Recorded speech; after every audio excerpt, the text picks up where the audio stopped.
Astaghfirullah. Nabi sallallahu alaihi wasallam mengatakan majtama'a qaumun fi baiti min buyutillah yatsluna kitaballah wa yatadarasunahu bainahum illa nazalat alaihimus sakinah wa ghasyiyatuhumur rahmah wa haffathumul malaikah wa dzakarallahu fi man indah. Tidaklah sebuah kaum, kata Rasul, berkumpul di salah satu rumah daripada rumah-rumah Allah Subhanahu wa taala, dibacakan padanya ayat-ayat Al-Quran dan hadis-hadis Nabi dan dipelajarinya, kecuali Allah Subhanahu wa ta'ala akan hantarkan para malaikat untuk menurunkan ketenangan, untuk menurunkan sakinah dan juga rahmatnya. Dan kita yang hadir di majelis ta'lim akan dipuja dan dipuji Allah Subhanahu wa ta'ala di hadapan para malaikat yang ada di langit sana. Subhanallah.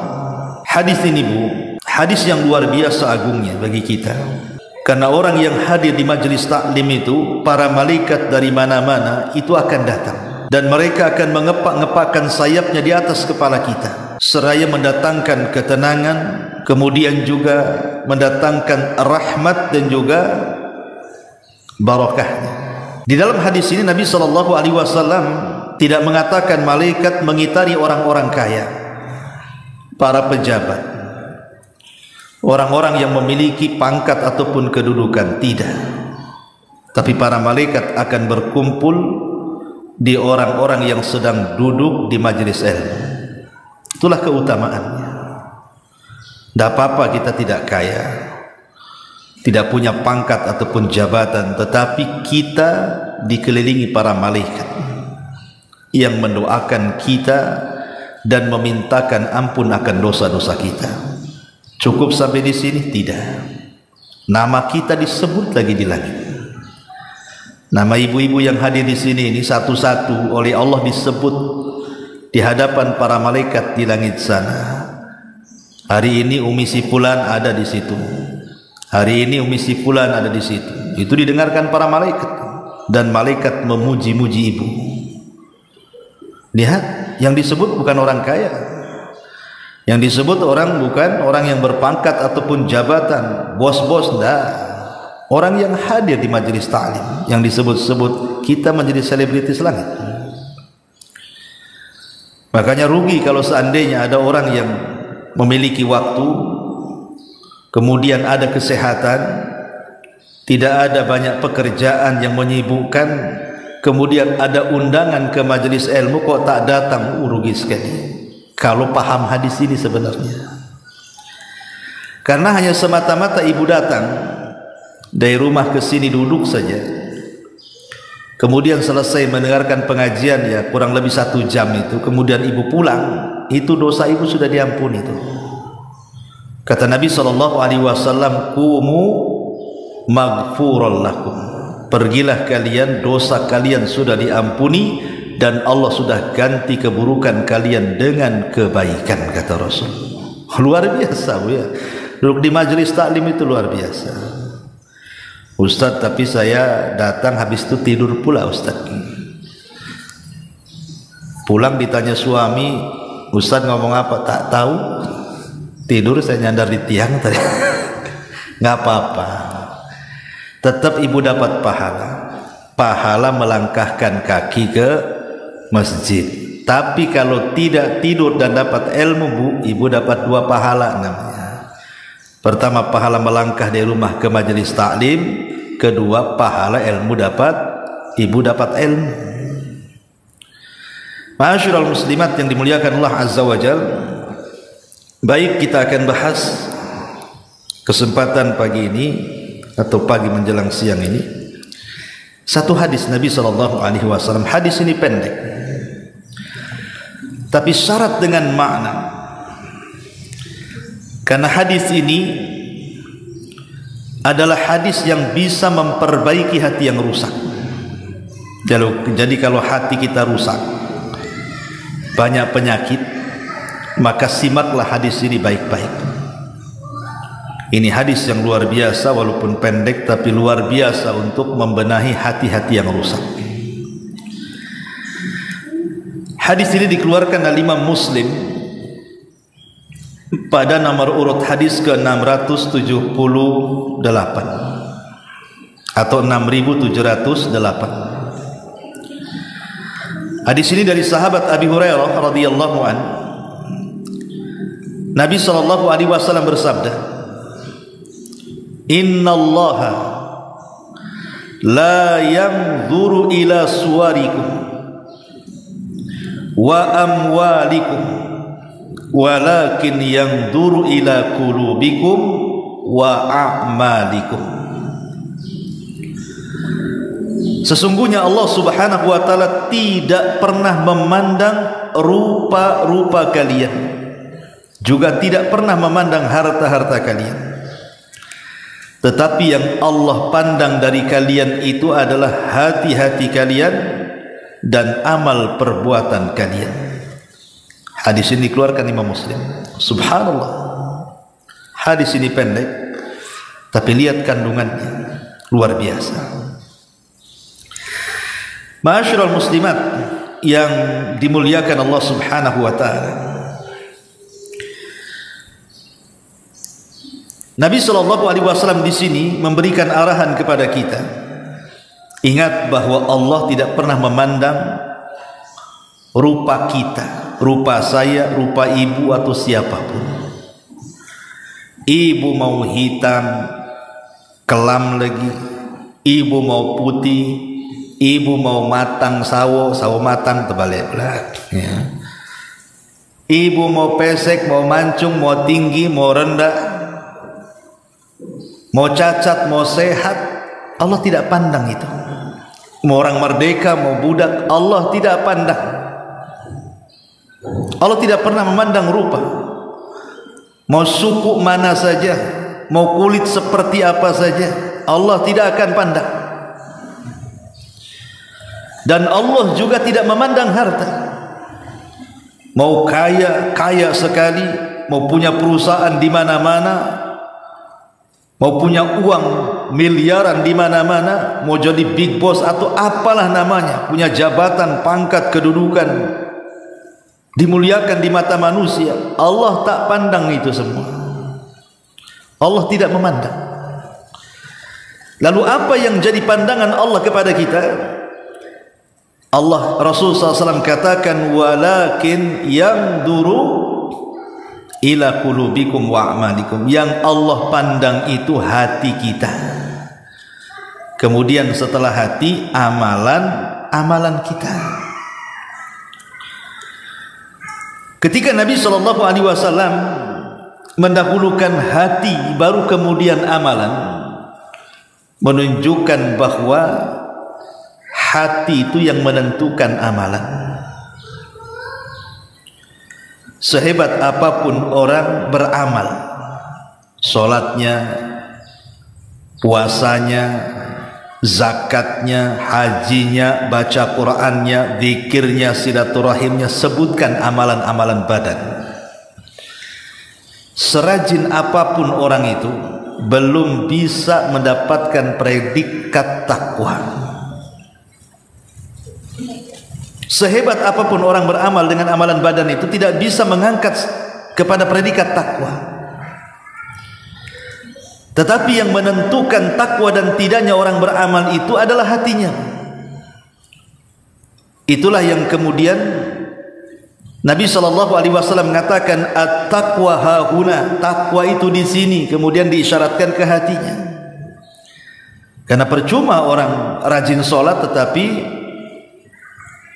hatinya tidak untuk Allah Subhanahu wa taala. Salatnya untuk manusia. Salatnya untuk kepentingan dunia dan ibadah yang lainnya juga sama. Makanya di sini kenapa yang diperhatikan pertama sebelum amalan itu hati dulu, tata dulu keikhlasan kita. Tata dulu ketakwaan kita kepada Allah Azza wa Jalla, baru setelah itu kita beranjak kepada amalan, supaya amalnya itu selaras dengan hatinya. Hadis ini sebenarnya semakna dengan firman Allah Subhanahu wa taala dalam surah Al-Hujurat ayat 13, di mana Allah Subhanahu wa taala mengatakan, ya ayyuhan nas, Inna khalaqnakum min dzakarin wa untha wa ja'alnakum syu'uban wa qabaila lita'arafu inna akramakum indallahi atqakum. Wahai manusia, kami ciptakan kalian itu ada laki-laki, ada perempuan, dan kami jadikan kalian bersuku-suku, berkabilah-kabilah, supaya kalian saling mengenal. Kemudian di ujung ayat Allah mengatakan, sesungguhnya orang yang paling mulia di sisi Allah, siapa mereka? Orang kaya? Bukan. Para pejabat? Bukan. Para pemimpin? Bukan juga. Siapa orang yang paling mulia di sisi Allah? Allah katakan atqakum, orang yang paling bertakwa di antara kalian. Jadi tidak perlu kecil hati. Enggak masalah umpamanya Allah tidak memberikan kekayaan yang banyak kepada kita, pangkat dan jabatan, tak ada masalah. Bagi seorang muslim tak ada masalah. Yang penting Allah Subhanahu wa taala menganggap kita ini hamba-hambanya yang bertakwa. Masyaallah muslimat yang dimuliakan Allah Subhanahu wa taala. Dari hadis ini kita tahu bahwa Allah tidak pernah memandang fisik. Allah tidak pernah memandang harta. Tapi yang Allah Subhanahu wa taala pandang adalah hati seseorang. Maka jangan pernah memuliakan orang karena dunia, jangan pula menghinakan manusia karena tidak ada dunia. Ini penting. Ibu jangan memuliakan orang itu karena dunianya. Oh, karena dia kaya kita hormati, karena dia pejabat kita hormati lebih lagi. Ketika kemudian orang itu tidak punya kekayaan, langsung kita hinakan dia. Karena dia di bawah kita, rendah orangnya. Tidak boleh. Tidak boleh sombong dan tidak boleh merendahkan. Di mata Allah semua sama. Anda mau kaya, Anda mau pejabat, Anda mau orang susah, Anda mau orang miskin, semua sama di hadapan Allah Subhanahu wa taala. Di zaman Nabi, Bu, ketika Nabi SAW berhasil membebaskan kota Mekah, betul-betul Mekah itu tunduk kepada Nabi dan para sahabat. Kepung tuh Mekah tuh. Sampai Allah Subhanahu wa taala firmankan dalam Al-Qur'an, "Idza ja'akum nasrullahi wal fath." Apabila datang kemenangan Allah dan pembukaan kota Mekah. Jadi semua orang-orang musyrik itu dikumpulkan, Bu. Kemudian Nabi memandang satu persatu orang-orang yang pernah menyakitinya.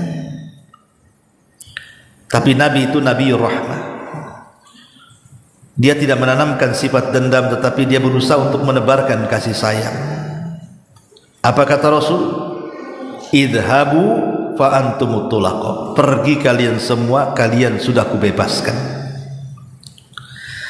Ada momen yang menarik ketika manusia berkumpul di sekitar Ka'bah. Ketika itu Nabi SAW hendak sholat di dalam Ka'bah. Maka dia berteriak-teriak di hadapan manusia, "Aina Bilal?" Di mana Bilal? Mana Bilal? Bilal bin Rabah. Bayangkan dari sekian banyak para sahabat yang dipanggil pula Bilal. Datanglah Bilal dari kejauhan dan mengatakan, "Labbaika ya Rasulullah." Aku datang memenuhi panggilan wahai Rasul. Kata Nabi SAW, "Ya Bilal, naiklah kau ke atas Ka'bah." Ka'bah ini tinggi, Bilal ini pendek. Cemana naik ke atas Ka'bah? Kemudian Nabi SAW menyuruh Abu Bakar dan Umar untuk menjadi tangganya. Bayangkan badan Abu Bakar dan badan Umar menjadi tangga pijakan Bilal supaya bisa naik di atas Ka'bah. Ketika kemudian Bilal mulai menginjak anggota badan Abu Bakar dan juga Umar supaya bisa naik ke atas Ka'bah untuk mengumandangkan azan pertama kali di Mekah. Tentu manusia menyaksikan di sini bagaimana seorang hamba sahaya Bilal yang tidak punya harta, kedudukan, pangkat, jabatan, kepemimpinan, dan dia seorang budak Habasyah, orangnya juga hitam, kelam. Tapi Allah tidak pernah memandang rupa, Allah tidak pernah memandang harta. Yang Allah pandang hati dan amalan. Manusia memandang, sampai ada yang mencemooh Bilal bin Rabah. Maka mulailah Bilal kemudian di atas Ka'bah, semua di bawahnya, termasuk Nabi ada di bawah, dia di atas. Maka Bilal mulai mengumandangkan azan, dan itu azan pertama. Kenapa Nabi SAW melakukan hal yang seperti itu di hadapan masyarakat Mekah ketika pengepungan Mekah itu? Nabi ingin menunjukkan kepada penduduk Mekah dengan memerintahkan Bilal untuk naik ke atas Ka'bah lewat pundak Abu Bakar dan Umar sampai di atas Ka'bah, dan dia teratas semuanya di bawah. Rasul ingin katakan Islam itu seperti ini. Islam itu seperti ini, bahwa kemuliaan itu bukan karena dunia, kemuliaan itu bukan karena pangkat ataupun jabatan. Sebagaimana hina itu karena tidak ada dunia, bukan berarti hina itu karena tidak punya pangkat, jabatan, atau orang rendahan. Islam tidak pernah memandang itu. Walaupun Bilal budak Habasyah berkulit hitam, tapi karena hatinya penuh dengan ketakwaan, maka dia jauh lebih mulia dibandingkan Abu Jahal yang kaya raya, dibandingkan Umayyah bin Khalaf, dibandingkan Abu Lahab dan orang-orang besar lainnya. Kenapa Bilal bisa lebih mulia di antara mereka? Karena itu yang dipandang Allah. Allah hanya memandang hati, dan Allah hanya memandang amalan kita. Satu hari disebutkan dalam sebuah hadis yang dikeluarkan Imam Bukhari, seorang laki-laki lewat di hadapan Rasul.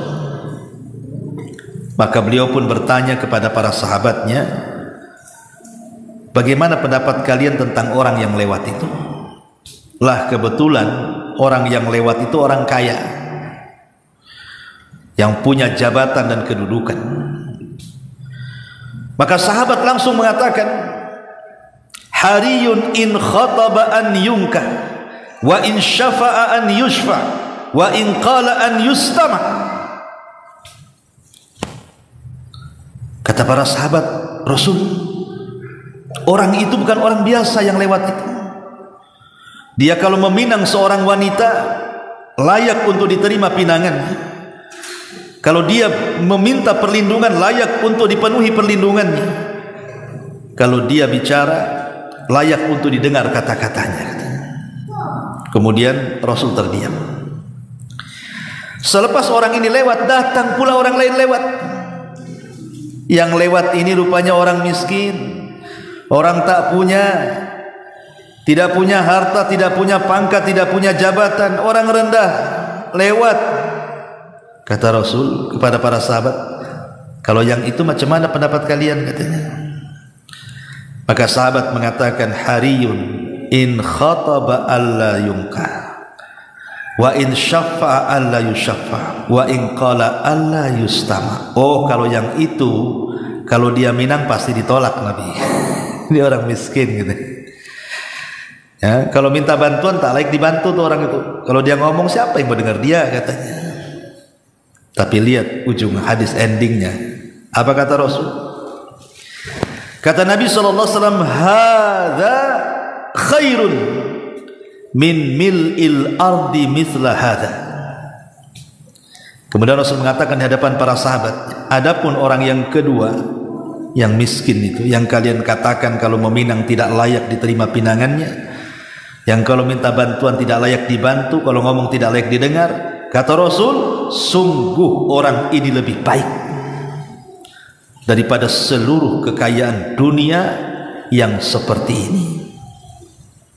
Lihat, kenapa Nabi SAW, bukan berarti Rasul hendak membela orang miskin, tidak. Tapi Nabi SAW melihat orang yang kedua ini, walaupun dia miskin tapi hatinya bersih, amalannya baik. Kata Rasul, orang ini jauh lebih baik dibandingkan orang kaya. Bahkan kekayaan satu dunia tidak lebih baik daripada orang ini, kata Rasul. Lihat bagaimana Nabi SAW memberikan sebuah keterangan kepada kita bahwa tidak perlu sedih, tidak perlu gundah gulana, tidak perlu stres hanya gara-gara umpamanya ya tidak sekaya orang lain. Tapi jangan pula sudah miskin rusak pula hatinya. Nah, itu namanya jatuh ketimpa-timpa, bukan ketipa-tangga, itu ketimpa-timpa. Karena orang miskin sombong itu lebih besar dosanya dibandingkan orang kaya sombong. Ibu udah miskin sombong, miskin kok sombong, itu lebih besar dosanya daripada orang kaya sombong. Kenapa orang kaya sombong lebih rendah dosanya dibandingkan orang miskin sombong? Karena orang kaya itu sombong wajar, ada yang disombongkan. Orang kaya sombong wajar, dia punya kekayaan, sombonglah dengan kekayaannya. Loh, orang miskin sombong, apa yang mau disombongkan? Mau moto di depan mobil orang, selfie, ini mobil saya katanya. Atau nengok ada rumah bagus, selfie di depan rumah orang. Mana ceritanya? Ya, walaupun Allah tidak memberikan kekayaan seperti orang-orang kaya itu, tidak apa-apa, yang penting ibu kaya hati. Ibu kaya hati, bersih hati, amalan juga baik, itu kita lebih baik di hadapan Allah dibandingkan mereka. Karena Allah tidak pernah melihat fisik dan kekayaan, Allah hanya melihat hati. Ma'asyiral muslimat yang dimuliakan Allah Subhanahu wa ta'ala, tapi jangan pula dijadikan dalil hadis ini. Kan Nabi mengatakan Allah tidak memandang fisik, Allah tidak memandang harta, yang Allah pandang hati. Berarti kan yang penting hatinya baik, Ustaz. Akhirnya dijadikan dalil orang-orang yang dinasehati untuk melakukan syariat tidak mau melaksanakan, kemudian berdalil dengan apa? Yang penting kan hatinya, Ustaz. Kan Rasul yang mengatakan Allah yang memandang hatinya. Kenapa ukti tak pakai jilbab? Kan bagus pakai jilbab tutup aurat, Ustaz, yang penting hatinya.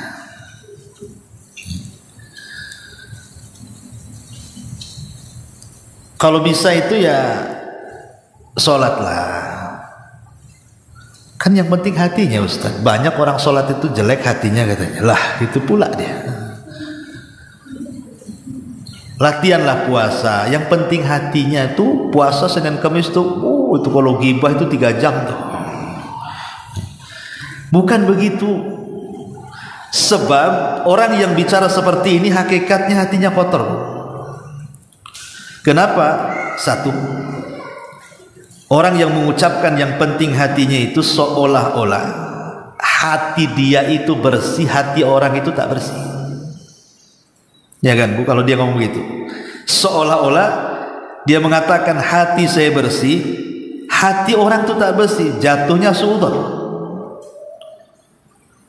Karena kalau kita katakan itu, tengok tuh ahwat-ahwat tuh kan bagus, udah pakai pakaian syar'i, cobalah kamu juga sama. Belum tentu hati dia baik katanya. Pakaian casingnya aja yang baik, hatinya tak baik tuh katanya. Kok tahu?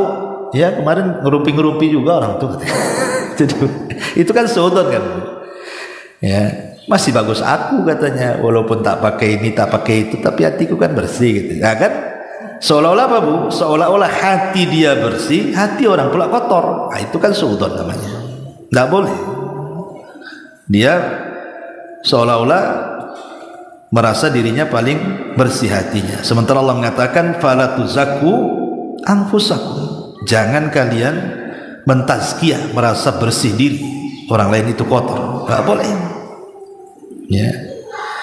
Kemudian alasan yang kedua kenapa salah ucapan tersebut, karena ucapan tersebut ini berarti cukup bersihnya hati itu sudah cukup, tidak perlu pakai amal lagi.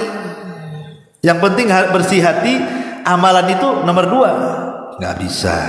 Iman itu definisinya adalah pembenaran dengan hati, pengucapan dengan lisan, diamalkan lewat perbuatan. Itu iman namanya. Itu kesatuan tuh. Nggak bisa dipisah-pisah. Karena kalau hatinya bersih, pasti amalannya bersih. Kalau hatinya kotor, ya amalannya kotor jadinya kan. Jadi Allah itu bukan menghisab hati saja, perbuatan pun Allah hisab. Maka tidak bisa dipisahkan antara hati dan perbuatan. Ma'asyiral muslimat yang dimuliakan Allah Azza wa Jalla. Al-Imam Ibnul Qayyim rahimahullahu ta'ala mengatakan, ada 5 perkara yang merupakan perusak hati. Jauhi 5 perkara ini. Kata beliau, wa amma mufsidatul qalbi al-khamsatu. Adapun perusak-perusak hati, kata Imam Ibnul Qayyim, itu ada 5. Al-mufsidatul awal, yang merusak hati yang pertama adalah kathratul mukhalatati. Banyak-banyak bergaul, over dalam bergaul, berlebihan dalam bergaul. Islam tidak melarang ibu berkawan, bertetangga, mengunjungi tetangga, ngobrol sama tetangga, ngobrol sama kawan. Islam tak melarang. Cuman kalau sudah over, sudah berlebihan, itu yang jadi masalah. Apalagi tidak melihat-lihat kawan, apakah ini kawan ini baik atau tidak, nggak disaring. Yang penting banyak kawan, banyak kenalan, tanpa melihat apakah ini orang baik, tidak baik, ahli ibadah, bukan ahli ibadah. Itu bahaya. Ini bisa merusak hati. Bisa merusak hati. Karena yang namanya pertemanan itu, kata orang Arab, as-sahibu sahib, teman itu narik. Kita orang susah, kemudian berkawan dengan semua orang kaya, hati mulai rusak. Kapan aku kayak dia? Mulai itu, ya. Kita orang susah, bu, ibu-ibu mamanya kan, berkawan dengan istri-istri pejabat yang make upnya tebal 1 meter tuh, bu, yang lipstiknya, yang itunya, yang wow, pikir kan itu. Asih pulang ngaca. Kok pipiku nggak kayak dia? Iyalah, dia sauna ibu depan kompor, ya kan, beda bu hasilnya. Ya. Akhirnya hatinya rusak kan bu, karena mandang tasnya, branded itu, merek-merek brandednya itu, yang pakaiannya ini. Sementara ibu ya biasa-biasa saja. Akhirnya apa? Bukan hanya itu, mulai malu, nggak pede. Terakhir apa? Korbannya siapa bu? Suaminya korbannya lah.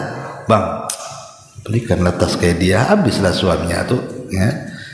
Jadi kasratul mukhalatata ini dibatasi kalau bisa. Jangan terlampau over dalam bergaul. Kalaupun harus bergaul, carilah kawan-kawan yang baik supaya hati kita terjaga. Kalau bisa sekufu. Sekufu itu maksudnya seimbang, baik dari segi harta, dari segi pendidikan. Ya, kalaupun kita ini punya kawan orang-orang yang mungkin di atas kita itu, ya tidak ada masalah selama mereka orang baik. Tetapi kalau bisa ya jangan over. Ya berkawan sekedarnya. Kalaupun mau dijadikan bahasa kerennya apa?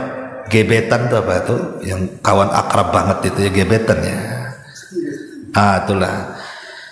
Kalaupun harus kawan yang paling dekat dengan kita untuk teman cerita, teman curhat, teman apa, lihat baik atau tidak. Kata Nabi SAW, permisalan teman yang baik itu seperti ibu berkawan dengan penjual minyak wangi. Ibu nggak ngapa-ngapain sama penjual minyak wangi karena dia dekat dengan kita, baunya sampai itu kecium, padahal belum ngapa-ngapain, kita duduk di sampingnya dia tuh.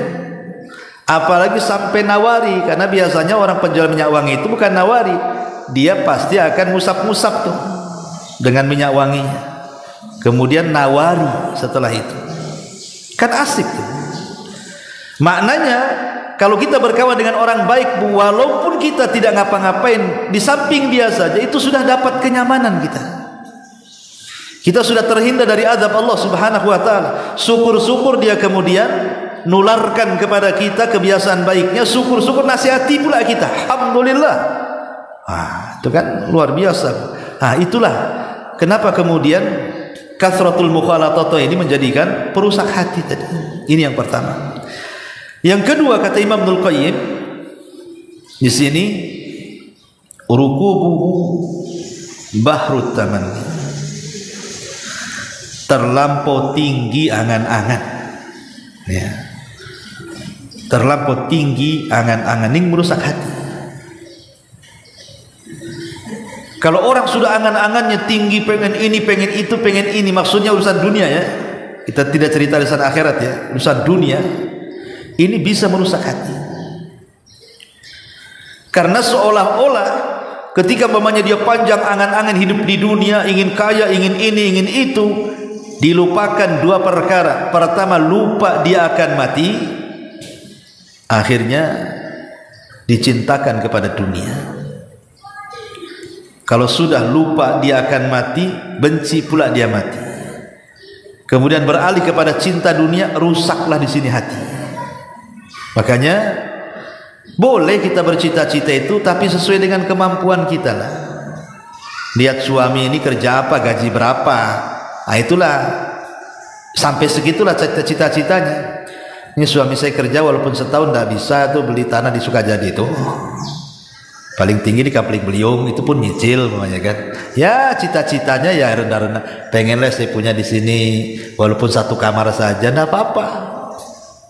Ini suami gaji sebulan 3 juta, cita-citanya pengen rumah di Sukajadi, lantai 2 di tengah-tengah lagi. Ada sekolah renangnya lagi di situ loh. Ibu lagi mimpi ya Bu ya. Itu di seblok saja rupanya lagi mimpi dia. Jadi bolehlah cita-cita tidak apa-apa, tapi sesuai dengan kemampuan. Kalau cita-cita akhirat, kalau bisa paling tinggi Firdaus, saya nggak mau surga yang lain. Idza sa'altumullaha fas'alu al-firdausil a'la.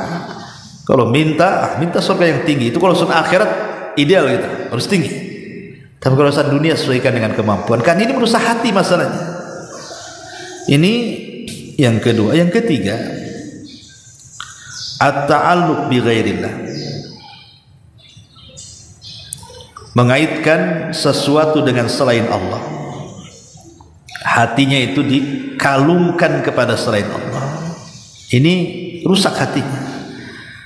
Seperti orang yang datang ke dukun, orang yang datang ke menyimpan tangkal-tangkal, jimat-jimat, keleni-keleni, percaya kepada tatayur dan begitu seterusnya.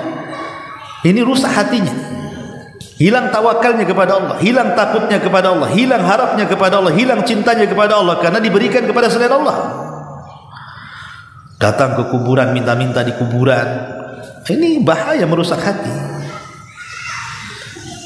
Ma'asyiral muslimat yang dimuliakan Allah Subhanahu wa taala. Kemudian yang keempat, at-ta'am, oper dalam makanan. Tidak memilah-milah apakah makanan ini halal atau tidak. Apakah makanan ini dibeli dari hasil yang dibolehkan atau yang diharamkan. Enggak berpikir, yang penting makan.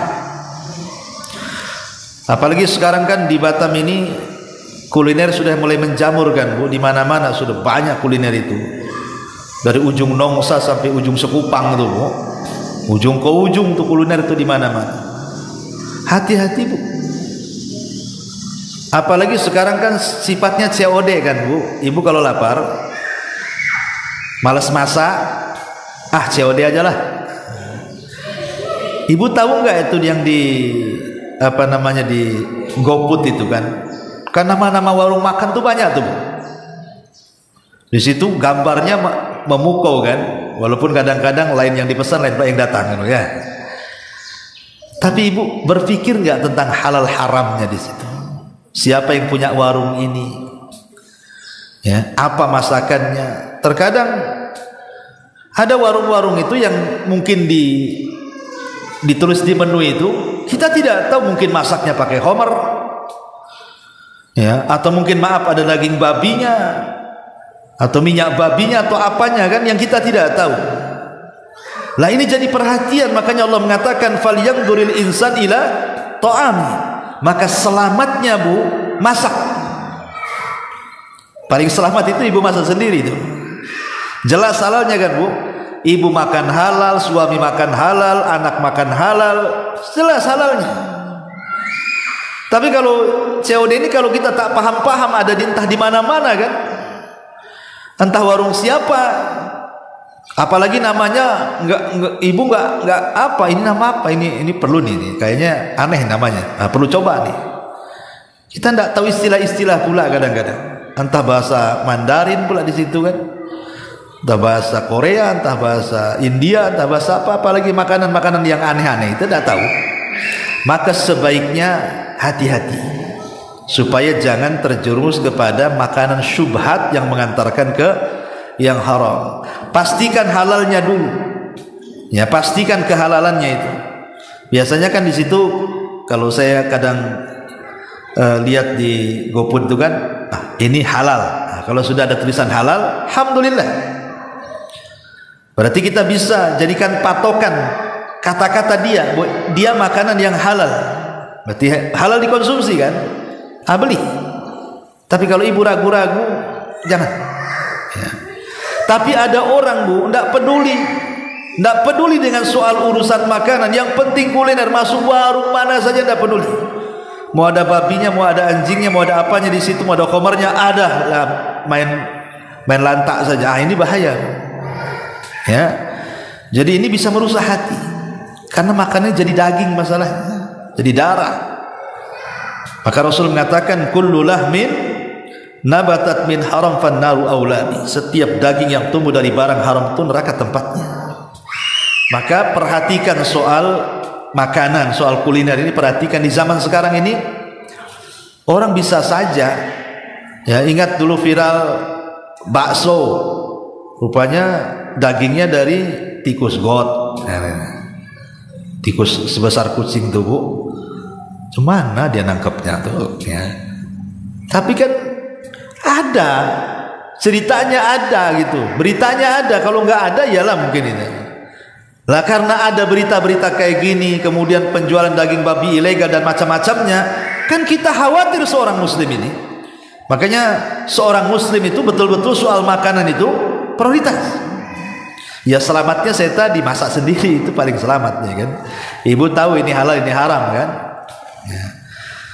Tapi nggak tahu kalau ibu